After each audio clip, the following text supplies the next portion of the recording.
Jaya Radha Madhava Kunja Bihari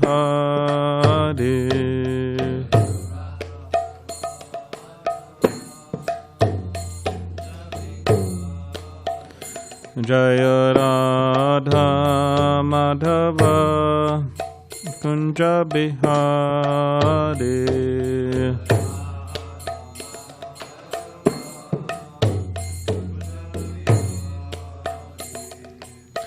Gopijana Vallabha Girivardhari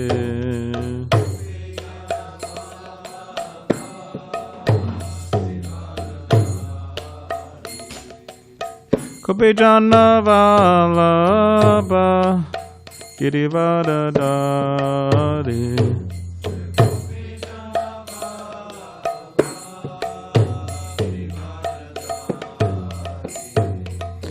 Yashodanandana Brajajana Ranjana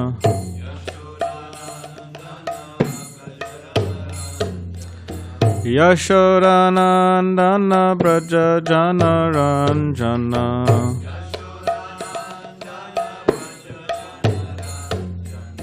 Yamuna Tira Vanachari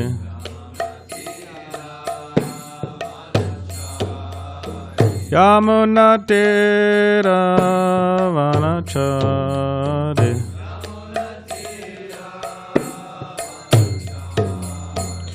Jaya Radha Madhava Kunja Bihari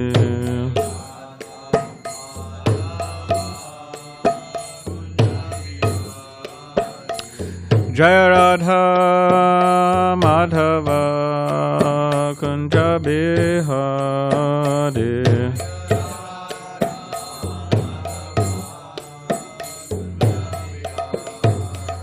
Jaya Radha Madhava Kunja Bihari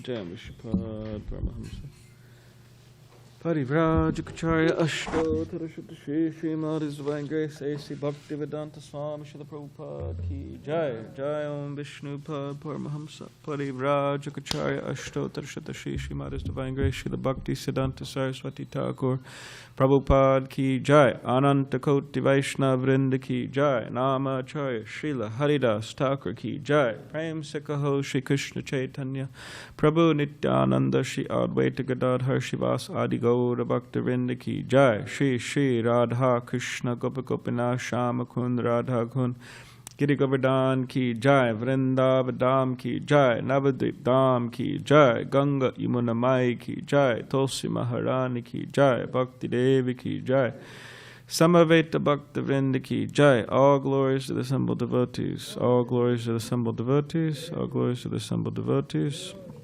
All glories to this. All glories to Shri Guru and Shri Gauranga.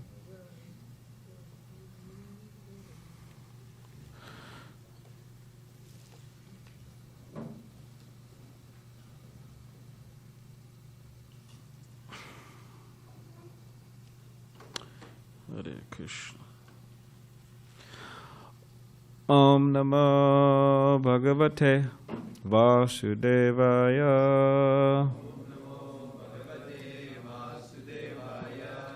Om Namo Bhagavate Vasudevaya. Om Namo Bhagavate Vasudevaya.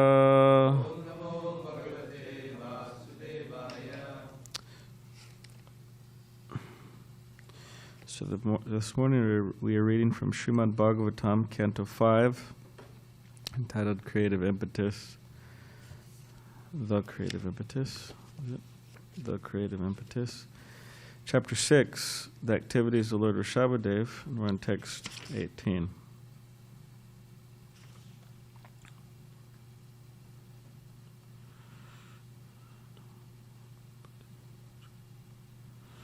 So this is not a verse, right? It's prose, or is it a verse? Oh, I guess it's just not written on the board, huh? But everybody could follow, or whoever has phones or other devices. Rajan Patir Guru Alam Bhavatam Yadunam Daivam Priyaha Kulapatihi Kwa Cha Kinkaro Va Asti Evam Anga Bhagavan Bhajatam Mukundo Muktim Dadati Karhichit Sma Na Bhakti Yogam Rajan Patir Guru Alam Bhavatam Yadunam Daivam Priya Kulapati Kvacha Kinkarova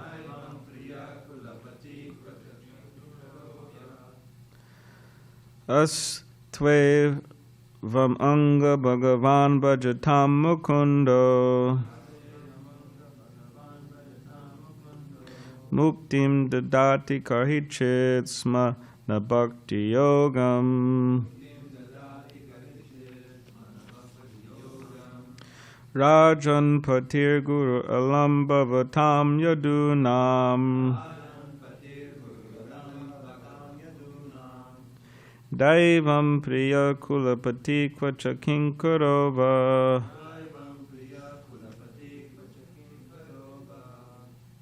Astvevam Anga Bhagavan Bhajatam Mukundo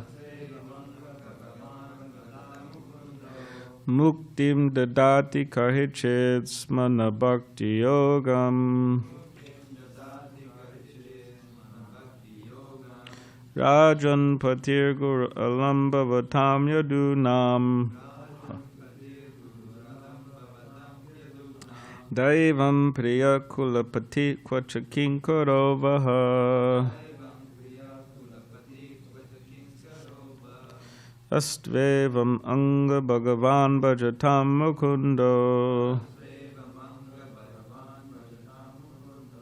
Muktim Dadati Karhichit Smana Bhakti Yogam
Rajan, O my dear king, Patihi, maintainer, Guruhu, spiritual master, Alam, certainly, Bhavatam, of you, Yadunam, the Yadu dynasty, Daivam, the worshipful deity, Priyaha, very dear friend, Kulapatihi, the master of the dynasty, Kocha, sometimes even, Kinkaraha, servant, Vaha, of you, the Pandavas, Astu, to be sure, Evam, thus, Anga, O king, Bhagavan, the Supreme Personality of Godhead,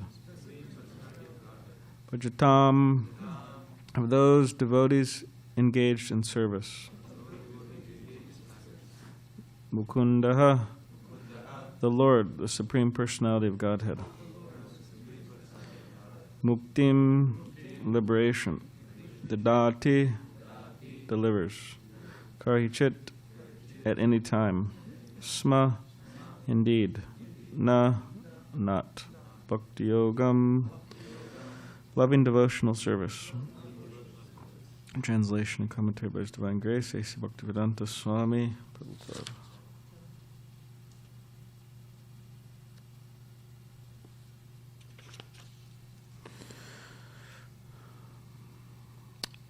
Shukadeva Goswami continued, my dear king, the Supreme Person Mukunda is actually the maintainer of all the members of the Pandava and Yadu dynasties. He is your spiritual master, worshipful deity, friend, and the director of your activities. To say nothing of this, he sometimes serves your family as a messenger or servant. This means he worked just as ordinary servants do.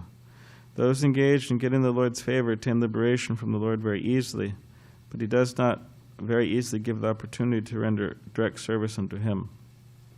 Purport. While instructing Maharaj Parikshit, Shukadeva Goswami thought it was wise to encourage the king, because the king might be thinking of the glorious position of various royal dynasties. Especially glorious is the dynasty of Priyavrata, in which the Supreme Lord Rishabhadeva incarnated. Similarly, the family of Uttanapad Maharaj, the father of Maharaj Dhruva, is also glorious due to King Prithu's taking birth in it. The dynasty of Maharaj Raghu is glorified because Lord Ramchandra appeared in that family. As far as the Yadu and Kuru dynasties are concerned, they existed simultaneously. But of the two, the Yadu dynasty was more glorious due to the appearance of Lord Krishna.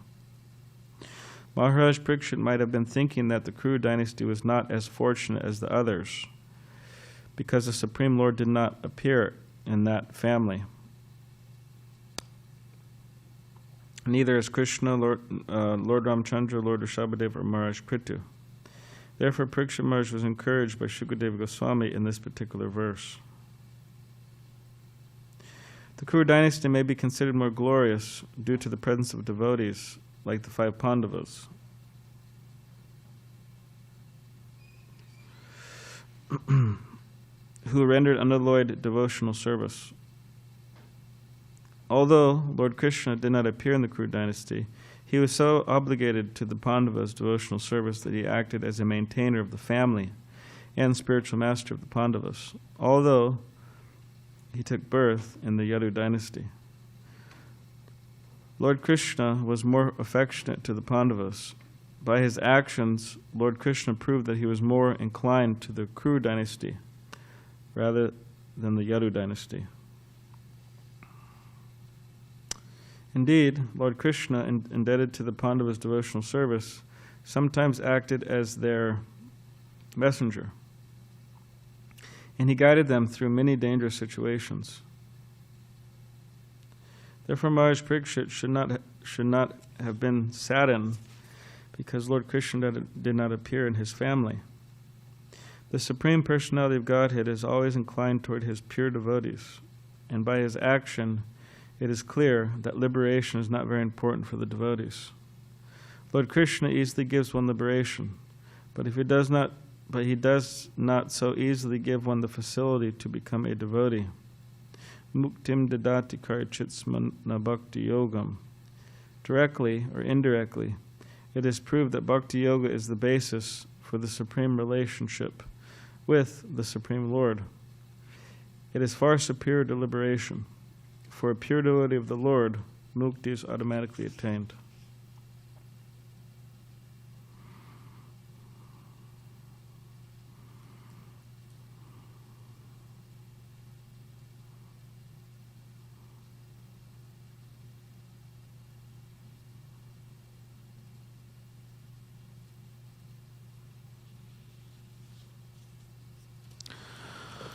Om Agyanati Bidandasya Gyananjana Shalakaya Chakshulanmilitam Nena Tasmai Shri Gurave Namaha Mukam Garidavachalam Bhangam Langayate Gadim Yakipatamaham Bande Shri Gurundinitarinam Vancha Kaptiribhishta Kripa Sindhu Bevacha Patitanam Pavanebhyo Vaishnavebhyo Namo Namaha Jaya Shri Krishna Chaitanya Prabhu Nityananda Shri Advaita Gadadhar Shivasati Gaur Bhaktivinoda Hare Krishna Krishna Krishna Hare Hare Hare Rama Rama Rama Hare Hare.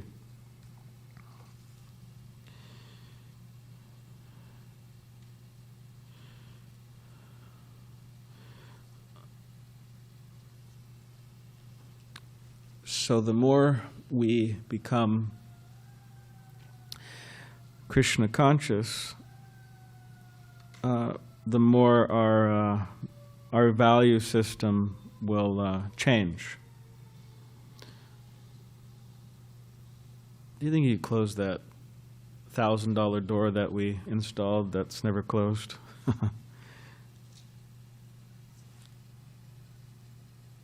Please.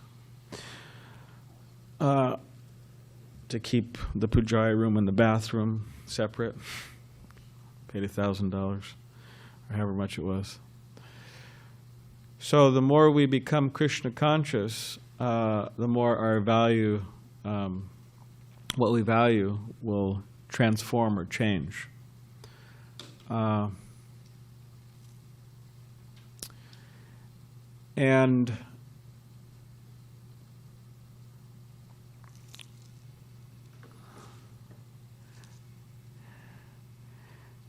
that's important because, and we should note that, because if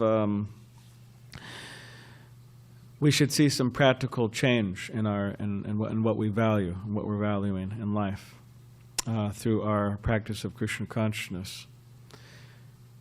Do you think you could, Mogalili, do you think you could turn this off, please? Or Tyler will do it, because I'm having a hard time concentrating. I'm just hearing this. Okay. Yeah, I'm having a hard time concentrating.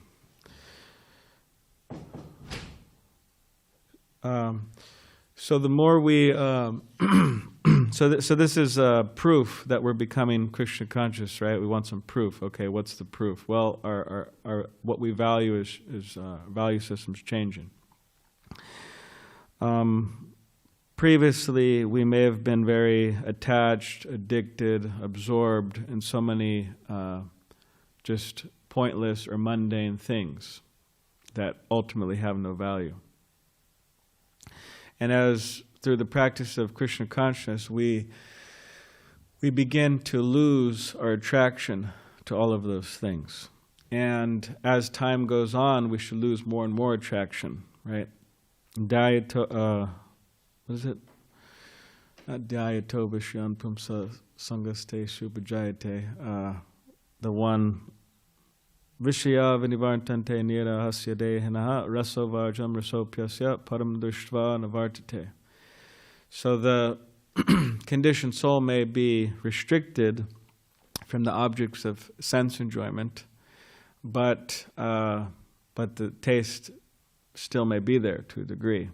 But by being fixed in a higher pleasure, by having a higher pleasure, one's fixed in consciousness. In other words, by having a higher pleasure, one doesn't have to fall back into all of those mundane, pointless activities and things.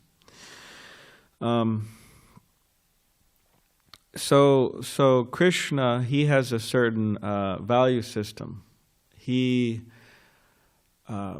likes certain things. He doesn't like certain things. Right? He's a person. Ishvara Parama Krishna Satchidananda Vigraha Anadi Adi Govinda Sarvakarna Karnam. So he is a person, the Supreme Personality of Godhead, and has a body which is eternal, full of knowledge, full of bliss.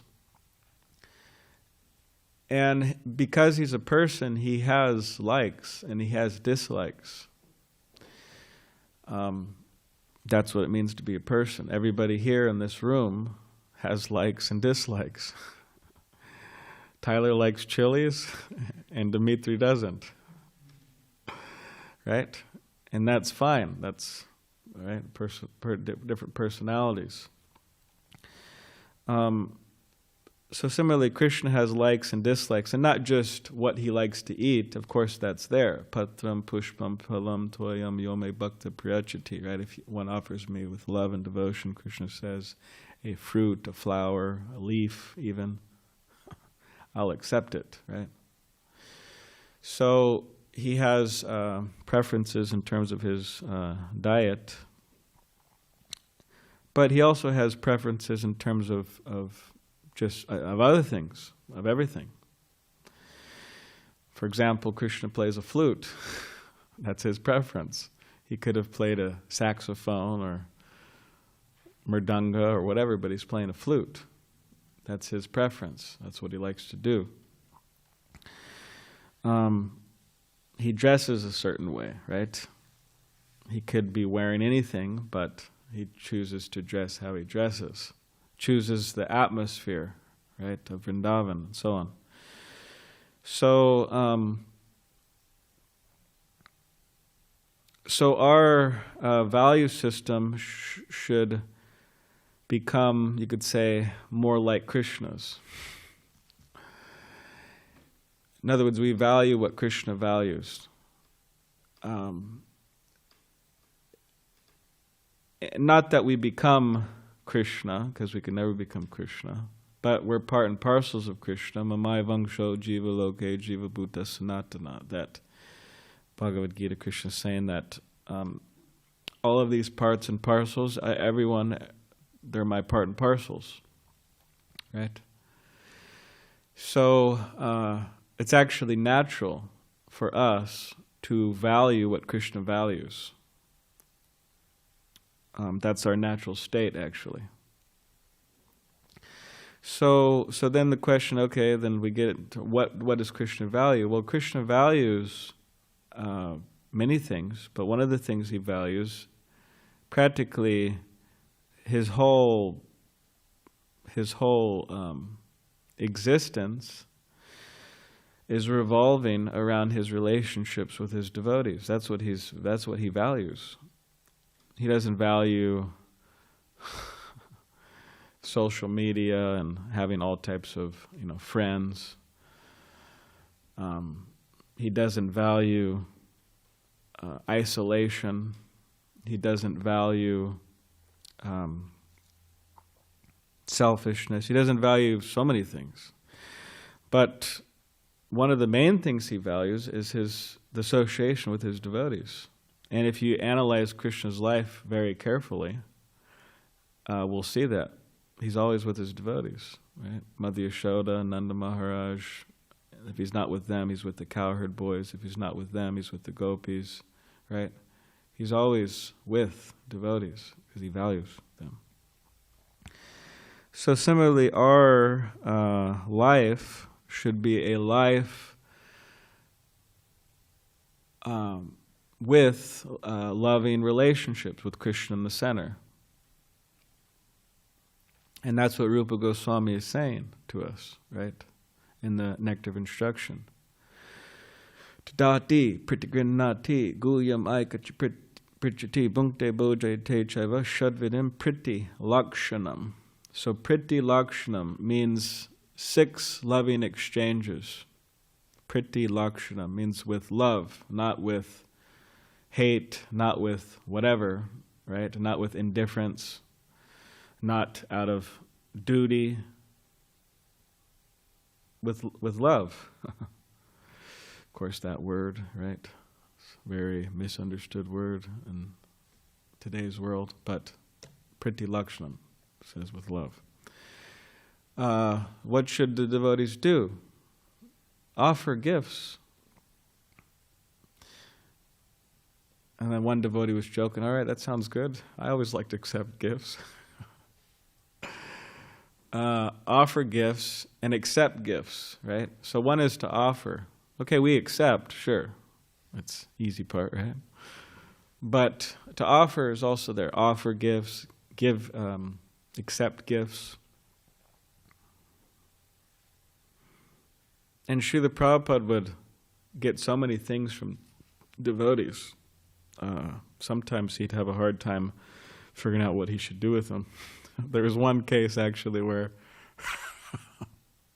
Srila Prabhupada in the early days, I think it was San Francisco, one devotee came to Prabhupada very humbly, and after his initiation gave Prabhupada his it was like a baby blanket from like his early days, like it was his personal baby blanket. And then Srila Prabhupada, he accepted it, and then he's kind of looked at this devotee, and Prabhupada just threw it on the ground. He says, this is useless, what am I supposed to do with this? So then the devotee, his heart dropped, and he didn't know what to, but Prabhupada just said, okay, you can leave it there or whatever. So then the next day, when that devotee came for the Bhagavad Gita class or whatever, Srimad Bhagavatam class, he saw that Prabhupada had it right when you walk in, right when you walk into the room, so using it as kind of like a mat, like a doormat. So, and that devotee was saying, all right, that's good, Prabhupada found something. He was happy, Prabhupada found some use for it. But Prabhupada would get watches all the time, very expensive watches, rings, right? Get sweaters, and he would get so many things, and he would accept them and wear them for some time, but he's traveling all over the world, and he only had a small suitcase. It's actually amazing, Prabhupada's small suitcase he had. It was very small. Just some clothes and a few toiletries or something. But he would accept, and he would give gifts, to the devotees also. Like Prabhupada, when Shruti Kirti, Prabhupada's assistant, his wife was pregnant, and Shruti Kirti was in Mayapur at the time, and then apparently the wife gave birth to the child, their child. And then Shruti Kirti told Srila Prabhupada, my son was just born. And Prabhupada said, okay, I'll give him a name, right? It's also a gift. His name will be Mayapur Chandra. And he said, you will not find that anywhere in Scripture. Interesting, Prabhupada said. You won't find that anywhere in Scripture. He said, you'll find Nadia Bihari, you'll find different names, but you won't find this name, Mayapur Chandra. So I give them the name Mayapur Chandra. And then Srila Prabhupada took out his, whatever it was, wallet or whatever Prabhupada, his bag, he had some Lakshmi in, and then he gave some Lakshmi to Shruti Kirti. And he said, go with one of the Bengali boys to Navadvip and buy some nice bangles for your son. So he did that. So Prabhupada's giving gifts. Whereas yeah, young babies wear bangles on their hands or wrists or ankles or whatever. So, and also in the later days Srila Prabhupada's life, there were devotees who were personally attending to him. And Prabhupada said he gave them all, a fair amount of rupees, good amount of rupees. He said, please take this. And he said, this is a gift, to me. Don't take it as material. This is a gift from me, for helping me. And he said, my Guru Maharaj did this as well. Bhakti Siddhanta Saraswati Thakur did that with his disciples, apparently. So giving gifts, accepting gifts. Of course, it's good to it's good to try to get a gift that the person actually will like and need, right? But giving gifts, accepting gifts, giving prasadam, accepting prasadam, right? It's also good to try to figure out what people like. It's like, oh, I made this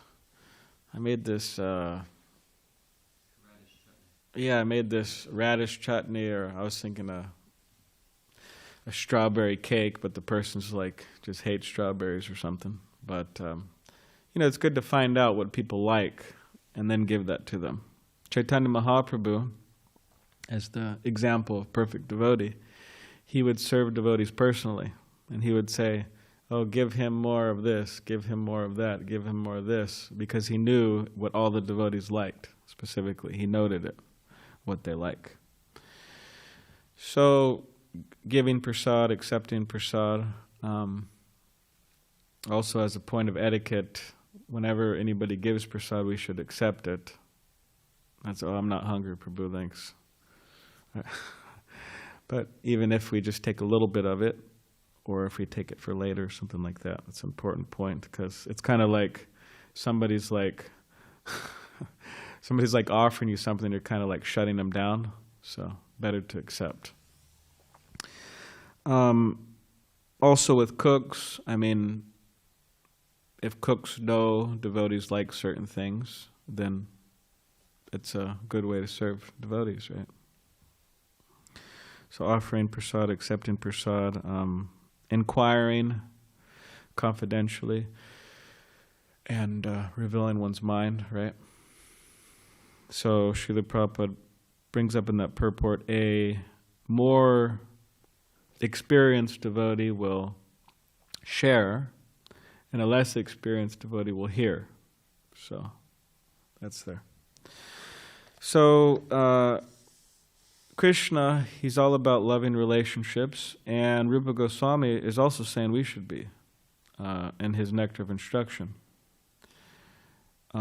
This is an instruction by Rupa Goswami.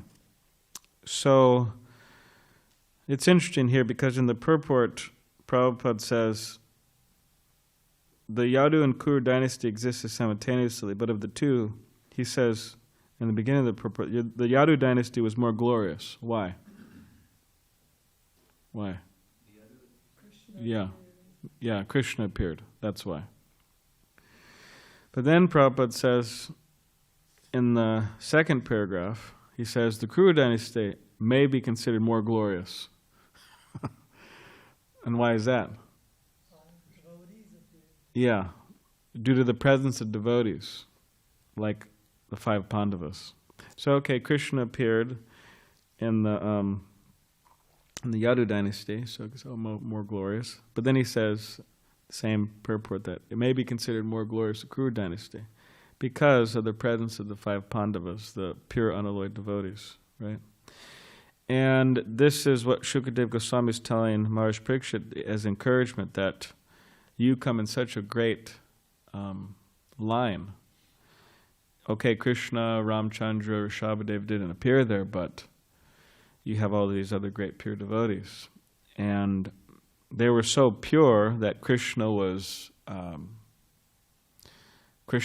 their personal servant. Of course, devotee doesn't want that, but Krishna loved these personalities so much, he wanted to do everything for them, protect them personally, and right, just like on the battlefield of Kurukshetra, Krishna was the charioteer of Arjuna. It's like a driver, which, by the way, in India, every big personality, every big man or woman in India has a driver, a personal driver. You don't see them driving themselves around. That's very, what to speak of driving others around. That's like, Shudra work, which it is. Lyft and Uber, but whatever, it's hard. But side point. But it's a very humbling position to drive somebody around. The guru doesn't drive the disciple around, right? The disciple drives the guru around. That's the principle. So Krishna, he accepted this very humble position, right? Driving Arjuna around. Why? Because Arjuna's a pure devotee. And he wanted to do that. He wanted to serve him. So just as Krishna values purity, right? This is the main thing Krishna values, actually. Purity, which means many things, but devotion, devotional moods, a pure heart. This is what Krishna values. He doesn't value bank balance or anything material. How strong we are physically, how handsome or beautiful we are, how much intelligence or not, or how much little intelligence. He doesn't, none of that matters to Krishna or to Krishna's pure devotees. So what matters is the purity or the sincerity of a particular individual. So we should try to learn or understand or realize that that's what we should be valuing. That's what we should be striving for within our own selves, purity and so on. But we should also, that's actually what we should be valuing in others, not these other things. Because that just means materialism. To value, oh, that person's so strong, that person's so beautiful, that person's so handsome, that person's so rich, that person's so intelligent. So what? Where's their purity, right? So we should try to value that within our own lives and also within the lives of others. And we should try to have our relationships based on that, purity.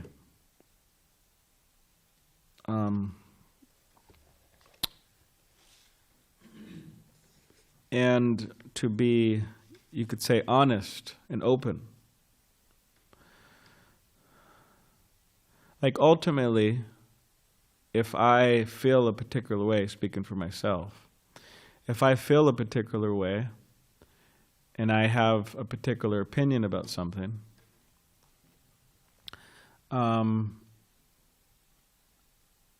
and I feel that it needs to be brought up to anybody, then I'll bring it up.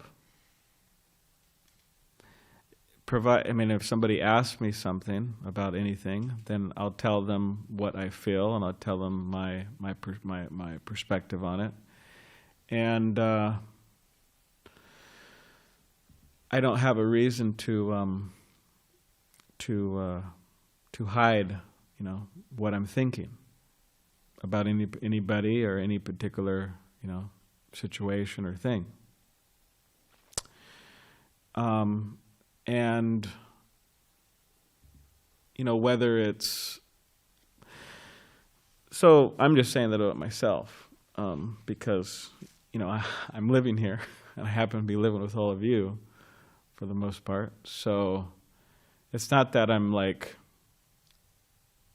scared to speak my mind. And it's not that I'm sugarcoating things just to make people feel good or something. If you want my honest opinion, I'll give it to you. And sometimes, I may not be strong or chiding a particular personality or particular personalities, and that may be for a reason. I do think. I think about things. And I, act in a certain way based on what I think from my experience and just learning whatever I've learned, whatever little I've learned in Krishna consciousness. I treat, different people different ways. Just like there was one bhakti here, and he was telling me, "Oh, you never correct me about anything, right? You never correct me." Well, I specifically don't do that for a very specific reason. It's not that I'm just like playing favorites. Oh, I correct somebody because I like him a lot and I don't like you. No, I like both of you.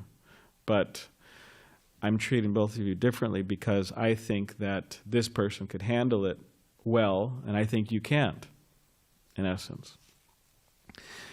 So then I said, all right, you want me to correct you? Fine. You want to open the doors to that? All right, fine. So then fast forward some time, and the person says, oh, you're being too strong with me. You know, it's like, well, I mean, what do you want? So it's difficult because everybody has a perception on how they should be treated and how they should be dealt with. And then sometimes you're indirect with them and they get upset and frustrated. And sometimes you're direct with them and they get upset and frustrated. So what are you supposed to do? Be in the middle? But what does that exactly mean? I don't know. Does that mean like you're like straightforward with them, but you're nice? But like how nice are you supposed to be? And like what does it mean to be nice? And I don't know, is there a certain facial expression you have when you're supposed to be nice? And is that really being honest? You know? And then you're indirect and they get upset, right? And then you're direct, you put your foot down, and they get upset. So it's like, what are you supposed to do? So I guess you could be straightforward and direct, but be nice, but I don't exactly know, you know, how nice you're supposed to be. What does exactly that mean for them to be satisfied? You understand what I'm saying? But whatever the case is, I do think about how to deal with people, all of you, and I do try to do that the best I can, you know, considering my pathetic state. But, so yeah, forgive me if there's some, you know, imperfect interactions. What can I do? But it is confusing sometimes because, you know, like Tirthamaraj brought up sometimes, you know, no offense towards women at all, you know, but he brought this up that sometimes women devotees, you know, you're not sure whether to kind of say hi and be friendly to them or not. Because sometimes they may get offended, right? Oh, why is this person being so friendly to me? Why is this person, you know, kind of getting it? He's brahmachari, you know, why is he getting in my life? Why is he getting in my way? This is inappropriate. But then if you don't say anything, if you're not so friendly, oh, why is he not being so friendly, right? So you can see the human complexity, you know, very, you know, the mind, very, very complex, right? So, but the main thing, I'm just telling all of you that I don't have anything to hide in relation to, specifically I'm speaking about in relation to how I think or how I feel about any particular person or any particular situation, you know. So, just wanted to put that out there. So, anyways, the time's a little late now. Does anybody have any questions? Yes. Thank you, Balarama Prabhu. So it's kind of like a comment, and I guess there might be a question, but essentially, you know, what you were saying about being straightforward or just like how to deal with people and communicating. I've noticed that sometimes just like the social status can even affect how we deal with people. And of course, especially in Krishna consciousness, especially if you're a senior devotee. But one thing I've noticed is that if you be steady, like for myself at least I'm speaking, is that if I'm steady with like how I act, then people can actually anticipate what's going to happen of my reaction and how they're going to react. And so just like keeping that steady and like equal poise, like seeing everybody, you know, how everyone's in Krishna consciousness, everyone has Krishna within the heart, and seeing that equal poise really did help me cultivate relationships that were more intuitive, so I can, you know, feel more guided by them and they can guide by me. And so essentially just the steadiness is what I just wanted to comment on that factor you were talking about. All right, thank you. Moga, Leela, Prabhu.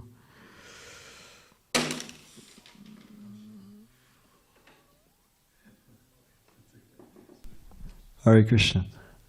Thank you for the class. Just a short thing on Srila Prabhupada giving and receiving gifts. I heard one story with a devotee. His mother got him a sweater. I forgot who it was. I heard this a long time ago. But his mother gave him a sweater, and he didn't have so much use for it. So he said, "Okay, well, next time I see Prabhupada, I'll give it to him as a gift." And so I think a nice sweater. Yeah, it was a nice sweater. Right. Yeah, super nice sweater. But he just didn't really need it. And so next time he saw Srila Prabhupada, I think it was like L.A. or something, and he gave Prabhupada the sweater. He said, "Prabhupada, my mother got this, and I wanted to give it to you." And he said something along the lines of, "Well, I don't have anything to give you." He said, "Oh, that's okay, Srila Prabhupada, it's fine." But then what Prabhupada did, he said, "Okay, just here." And so Prabhupada, he had this cardigan on or something, some sweater. So Prabhupada, he took his sweater off and he gave it to this devotee, and they traded. And so, nice. Yeah, I thought it was nice. Sorry. Yeah, Prabhupada do that with watches too. Someone would offer him a watch, and he'd have a more expensive watch, and he would just give that to them, and he would take the. So. Yes, Tyler. So the end of the verse and the end of the purport kind of say the same thing, and so my question is why this is so. So the end of the verse says, "Those engaged in getting the Lord's favor attain liberation from the Lord very easily, but he does not very easily give the opportunity to render direct service unto him." And the purport ends with, "Lord Krishna easily gives one liberation, but he does not so easily give one the facility to become a devotee." Yeah. Well, like in the Nectar of Devotion, Rupa Goswami says that the 6 principles of pure devotional service or characteristics, and one of them is that by pure devotional service, Krishna is conquered. So that's why it's not that's why it's rare. It's rarely achieved because Krishna is purchased by that. So it's not like modern days, like relationships, people just hook up like wild animals, or maybe in more sophisticated circles they hook up and they get married, and they're so quick to divorce and so on, right? But they're easy to get, easy to leave. But Krishna, it's not like that. It's he wants to make sure that the person's serious, and they're like really serious, and that they're going to go the distance it takes to have a relationship with them based on pure devotional service. And he's careful about that because he's conquered. Krishna's yours, it's like he sold out to you. So that's why he's careful, that he just doesn't give freely, because it's not cheap. And he wants to make sure that it's not like mundane relationships where there's like a divorce of friendship or of marriage or anything like that. He wants to make sure, okay, this person's serious and they're willing to stay in the relationship. So that's why. But yeah, mukti could be seen as different in different ways, like understanding, realizing you're not your body. That's a type of liberation, which impersonalists even could have, you could say, or Krishna may give that to us easily, that form of liberation, right? Oh, I'm not my body, the realization. But talking about pure devotional service, it's a whole nother level. So, yeah. Okay. Any other?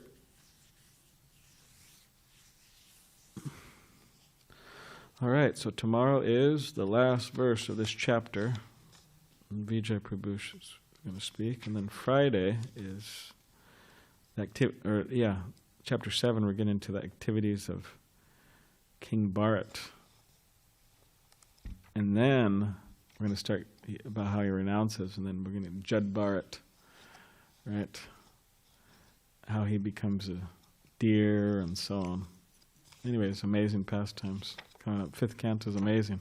Of course, they all are, but on Friday we're going to celebrate Govardhan Puja, and Moga Leela might give the class in the morning.